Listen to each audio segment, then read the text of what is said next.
Hi guys, welcome back to my YouTube channel. My name is Karabo Sithole, and in today's video we are doing perfect markets. If you don't know, we are hosting Outer Super Camp and there is still space. Please do join us if you would like to. Let's get right into today's work. So I said we are doing perfect markets. So far we have talked about how buyers, right? This is our demand, how our buyers and sellers meet, right, in a market in order to exchange goods for money. So the sellers are going to bring the goods and services and the buyers are going to buy those goods and services, but obviously the goods and the services are not going to come for free. They're going to have to give up cash. And how we decide on that price is that the sellers, which we do model in economics as the supply curve, and the demand are going to meet, and where they meet, right? So where they reach an agreement, we call that the equilibrium price and the equilibrium quantity. So this is basically what we call a market, a place where sellers and buyers meet, and not only meet, but they are going to agree on a particular price and a particular quantity.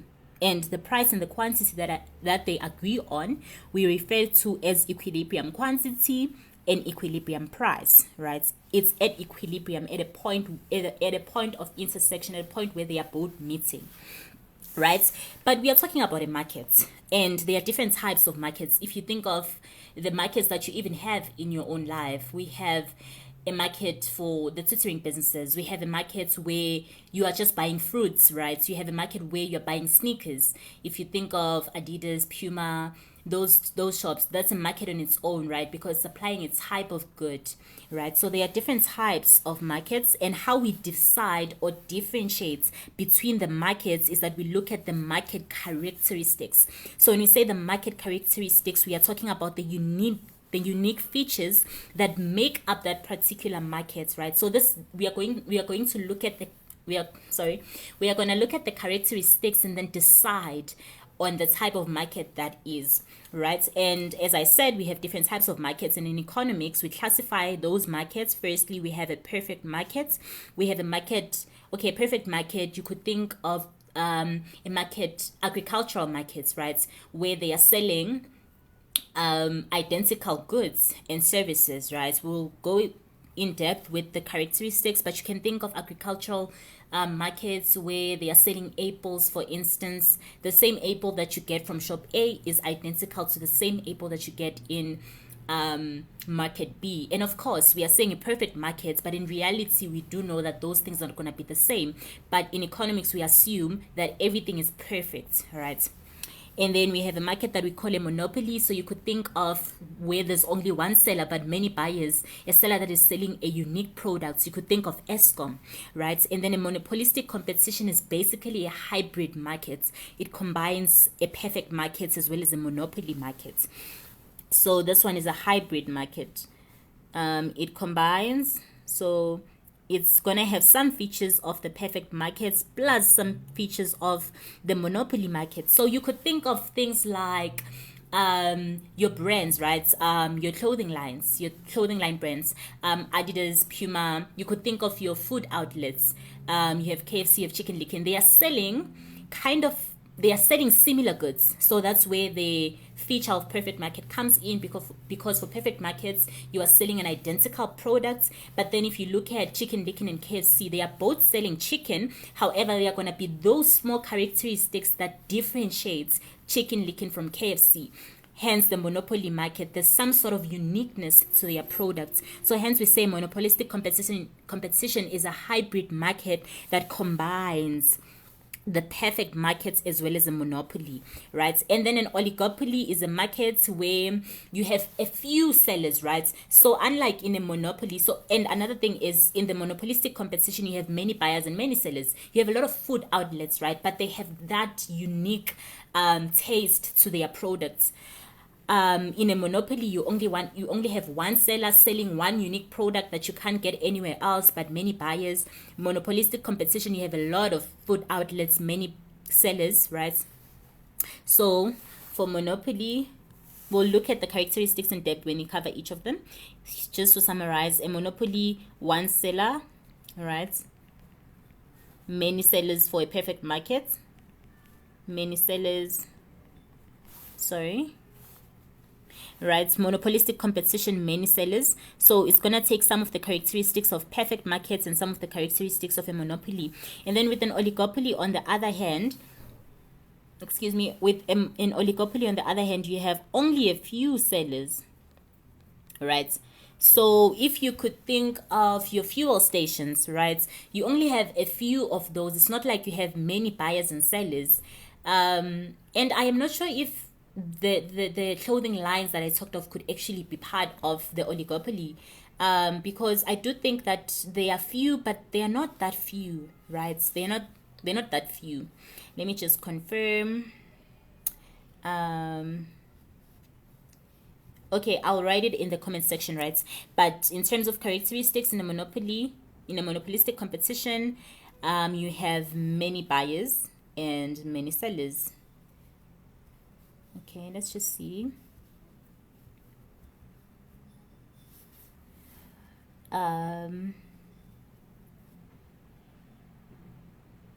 Okay, so yes, the clothing lines that I talked of are actually oligopolies because there's only a few sellers of those things, right? So Google says some of the examples of oligopolistic companies are Coca-Cola, Pepsi, Nike, Reebok, H&M, Zara, etc., right? So let's see an example of monopolistic competition examples. And in terms of monopolistic examples, they're actually giving examples such as your restaurants, your hair salons, and they are talking about clothing lines. So I'm not sure if they're not talking about the ones that are well known. So you have a lot of clothing lines, but those ones that are known to people would be oligopoly. But it was just a matter of interest. And then if we just go deep into each market, right? And in today's video, our focus is actually on perfect markets, right? So we say perfect, but in reality, there is really nothing perfect about this market. It's just an imaginary market that we try and model in economics so that we make a distinction between the markets, right? So a market, perfect market per se, is a market where there are a lot of buyers and sellers. So that is actually the first characteristic that we look at when we are talking about a perfect market. We are saying in this market, you need to have a lot of buyers and a lot of sellers, right? And those sellers need to sell identical products. So the products cannot be similar.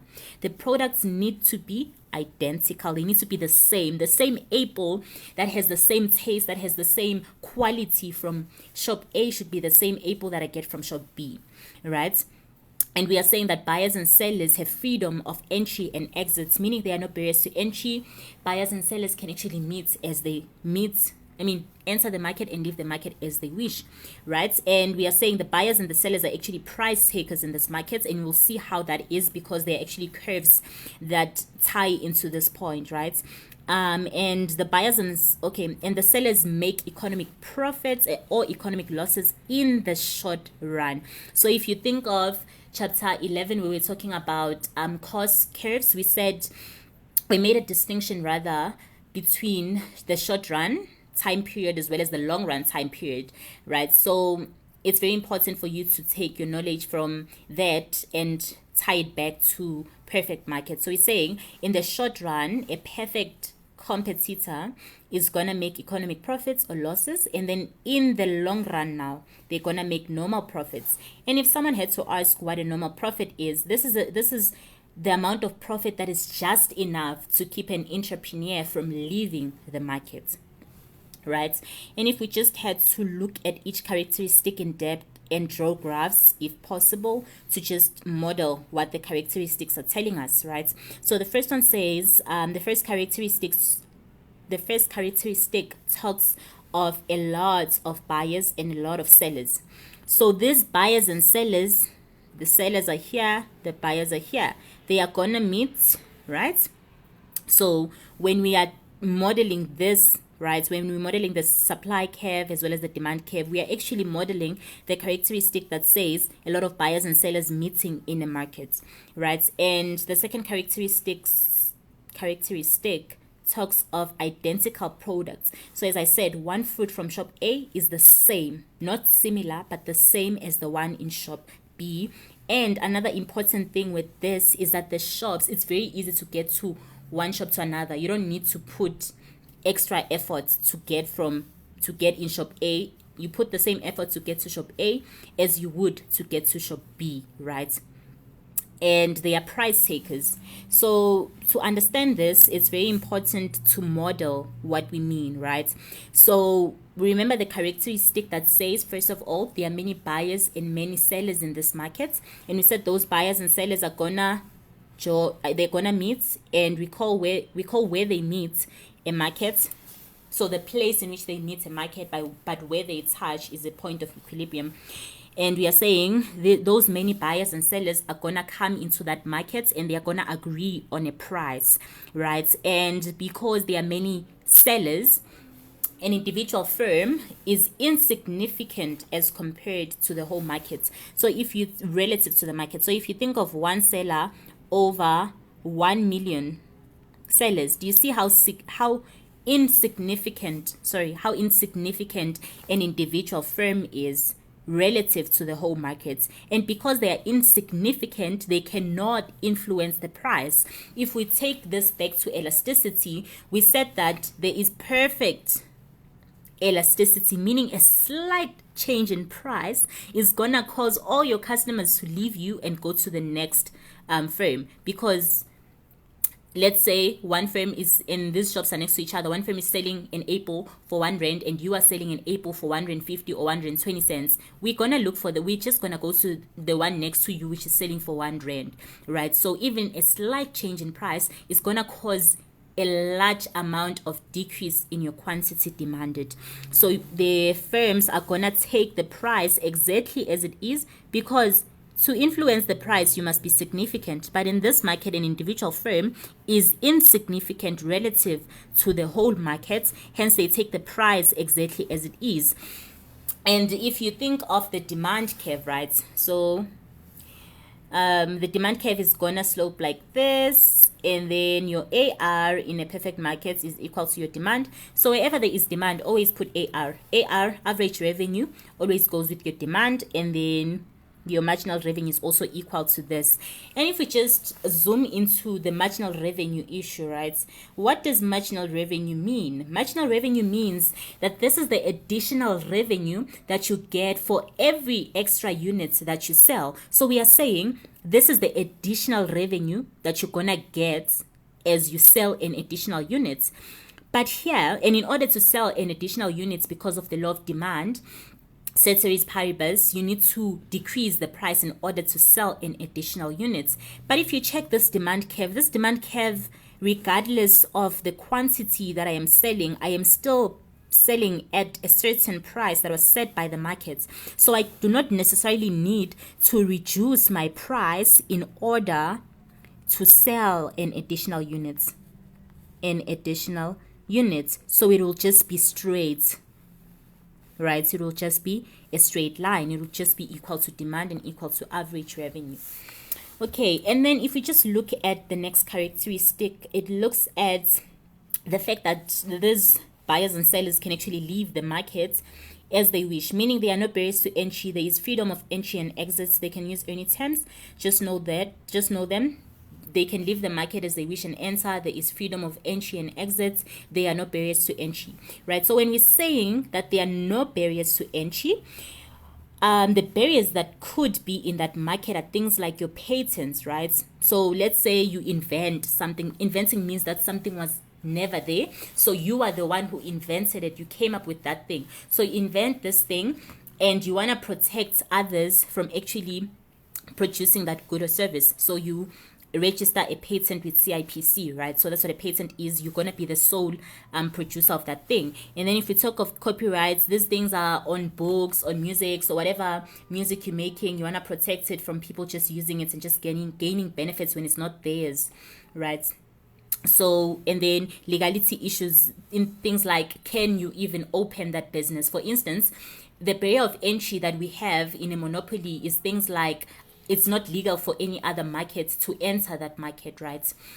Yes, and then chapter 5, not chapter 5, but characteristic 5 looks at the fact that they make economic profits in the short run and normal profits in the long run. So they can actually tell you that the firm is making economic profits, and you have to choose whether that is in the short run or the long run.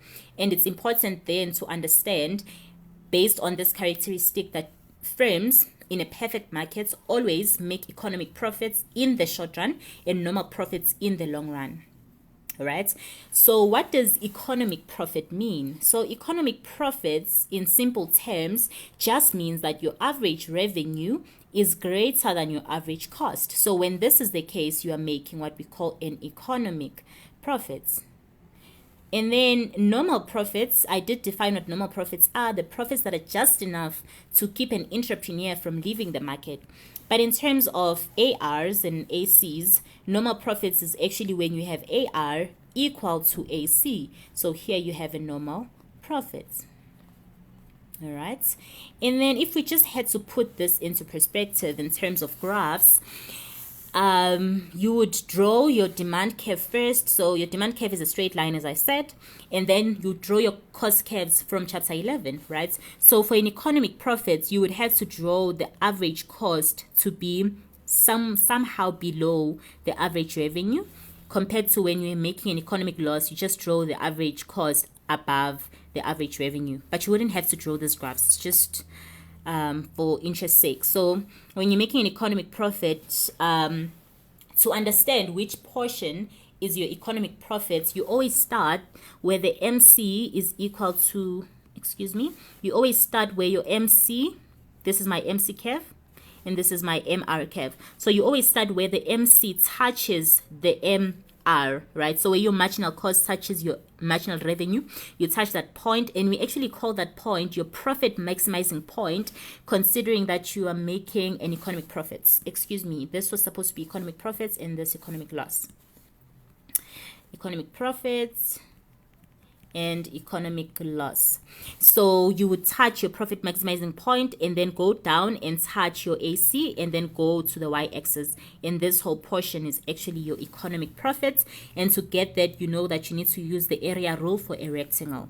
And then let's look at when you're making an economic loss. As I said, the AC is going to be above the AR, but at what portion? You first touch the point where your MR is equal to your MC, and if you check that, that is this point.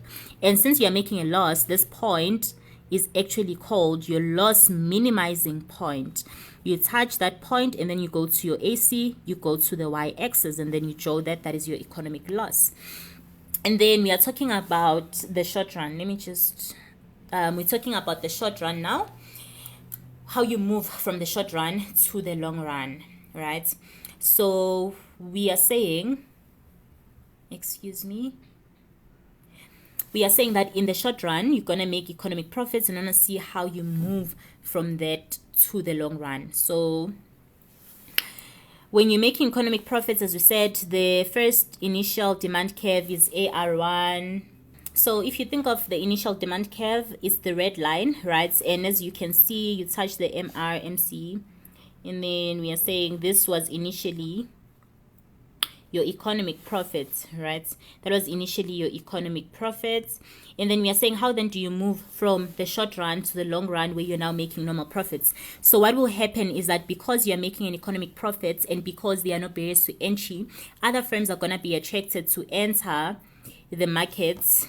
Other firms are going to be attracted to enter the markets, and then after they have entered the market, they're going to eat away those economic profits, right? So the supply is going to shift to the right, meaning there's going to be an increase. It's going to keep on shifting, meaning supply is going to keep on entering until such a time. And remember, as it keeps on shifting, there's a new equilibrium point that is created. So it's going to shift up until a time the demand is not affected. The market demand curve is not affected, and then the supply is going to keep on shifting to the right, meaning more people are going to keep on entering until such a time that an equilibrium point is made. And in our example, this is the equilibrium point. And then remember that an individual firm is a price taker, so they're going to take that price exactly as it is, and where the price is, that is your demand curve, and the demand curve is straight. So the demand curve is also my AR curve. So where the AR touches my AC, when AC is equal to AR, what is that? That is normal profits. All right. And if you think about a loss, if there's a loss, they leave, so it will shift this side up until a time. And if you think of how a loss looks, here we have it, it's above, right? So the supply curve is going to shift this side up until a time that a new equilibrium point is made. The price is taken as it is. I have a new demand curve, and the AR touches my AC. Right, so guys, that brings us to the end of this video. Hopefully it helped you guys a lot. Bye. If you haven't subscribed, please make sure you do so. Bye guys.